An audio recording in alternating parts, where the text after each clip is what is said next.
کی رحمتوں کے دروازے ہر وقت ہی کھلے ہوتے ہیں، کبھی بند نہیں ہوتے، عذاب کے دروازے کبھی بند ہوتے ہیں کبھی کھلتے ہیں، لیکن اس کی رحمت کے دروازے ہمیشہ ہی کھلے ہوتے ہیں۔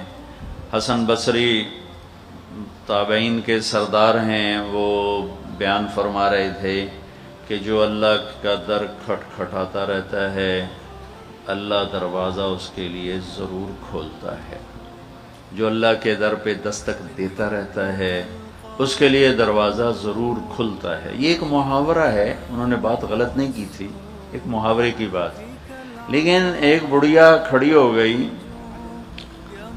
کہنے لگی حسن کیا اللہ کے دروازے بھی بند ہوتے ہیں جو کھلوانے پڑتے ہیں؟ کیا اللہ کے دروازے بھی بند ہوتے ہیں جو کھلوانے پڑتے ہیں؟ تو حسن جیسی ہستی فرمانے لگے سبحان اللہ، ایک بڑھیا بھی اللہ کو حسن سے زیادہ بہتر جانتی ہے۔ رمضان کا مہینہ مزید ان کے رحمتوں کے اترنے کا سبب ہے۔ اللہ کے دروازے نہ چھوٹے ہوتے ہیں نہ بڑے ہوتے ہیں، وہ پہلے ہی، چونکہ اللہ کی کوئی صفت میں نہ کمی ہے نہ زیادتی ہے۔ زیادتی بھی کہیں گے تو بے ادبی ہے، کمی تو ویسی بے ادبی ہے۔ زیادتی کا مطلب ہے کہ پہلے کم تھا اور اب زیادہ ہو گیا، لہٰذا وہ کمی سے بھی پاک ہے اور زیادتی سے بھی پاک ہے۔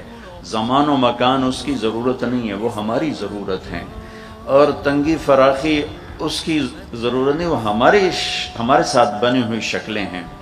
تو اللہ پاک کی رحمت کے دروازے کھلے ہوئے ہیں، بارش کی طرح برس رہی ہے۔ ایک حدیث آپ کے سامنے پیش کرتا ہوں۔ رمضان کی آمد تھی اور اللہ کے نبی ممبر پر تشریف فرما ہوئے، اب تو دوسرا عشرہ بھی ختم ہونے کو ہے، اس میں بھی 1-2 روزے باقی رہ گئے۔ آپ رمضان سے پہلے ممبر پر تشریف فرما ہوئے اور فرمایا ماذا یستقبلکم، وہ کیا آ رہا ہے، وماذا تستقبلون، کس کے سامنے جا رہے ہو؟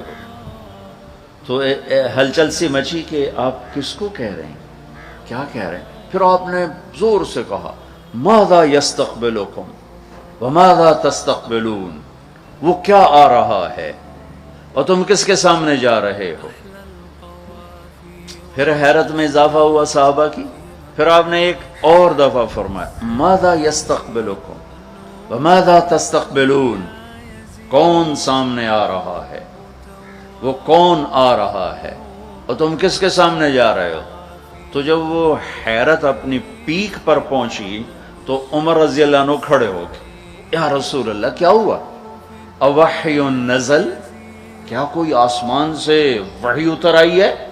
قال لا، نہیں۔ اعدو حضر، کوئی دشمن حملہ آور ہو گیا ہے، کسی نے اچانک حملہ کر دیا ہے اور آپ کو اللہ نے بتلا دیا ہے؟ قال لا، نہیں۔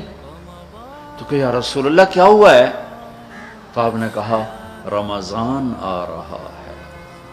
سبحان اللہ، آپ نے کہا رمضان آ رہا ہے۔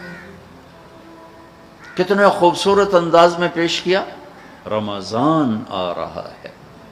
رمضان کو رمضان کیوں کہتے ہیں؟ رمضان کا مطلب ہے جل جانا۔ صلاۃ الاوابین حین ترمض الفصال، اللہ سے تعلق رکھنے والے ایک نماز اس وقت بھی پڑھتے ہیں جب اونٹ کے پاؤں جلنے لگیں، چاشت کی نماز، چاشت کی نماز 10 سے 11 بجے کا ٹائم۔ تو ترمز رمضان، رمضان کیا ہے؟ جل جانا۔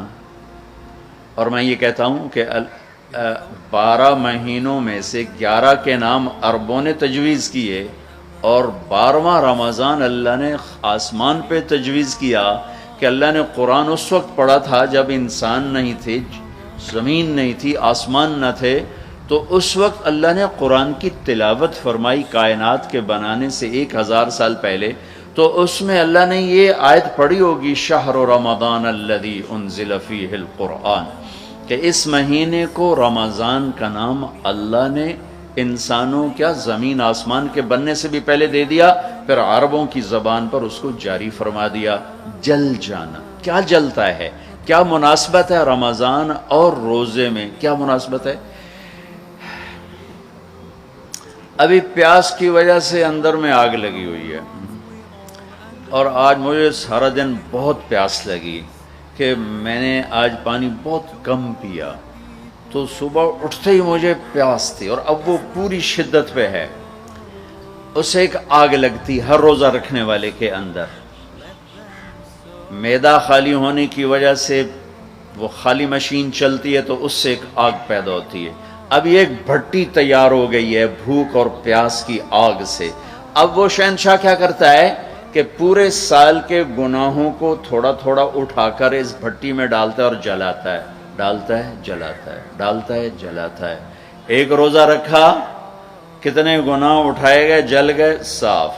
دوسرے روزے پر کچھ اور ڈالے، صاف۔ تیسرے روزے پر کچھ اور ڈالے، صاف۔ بھٹی جل رہی ہے، اس میں لکڑی جل رہی ہے، وہ جل کے راکھ ہو رہی ہے۔ بھوک اور پیاس روزے والی سے ایک ایمان کی بھٹی چل رہی ہے، اس میں پچھلے سال کے کالے سیاہ گناہوں کو ڈال کے لکڑی کی طرح راکھ بنایا جا رہا ہے، بنایا جا رہا ہے۔ 29ویں روزے جب آخری روزہ ہو، چاہے اس سے اگلا 30واں ہو جائے، وہ تو اللہ کو پتہ ہے، اللہ کی بارگاہ میں ہم 29 روزے رکھیں تو بھی اللہ 30 لکھتا ہے، اور 30 تو ہو گئے پھر تو 30 ہی ہو گئے، لیکن اگر 29 کو چاند نظر آ جائے تو بھی ہم سب کے لیے ایک روزہ فالتو لکھا جاتا ہے کہ یہ تو ہم نے چاند نکال دیا، ورنہ انہوں نے تو رکھنے کا ارادہ کیا ہوا تھا۔ تو آخری روزے کیا ہوتا ہے؟ پچھلے سارے سال کے بچے کھچے گناہوں کو اللہ اس بھوک پیاس کی بھٹی میں ڈال کے جلا کے راکھ کر کے روزے والے کو صاف پاک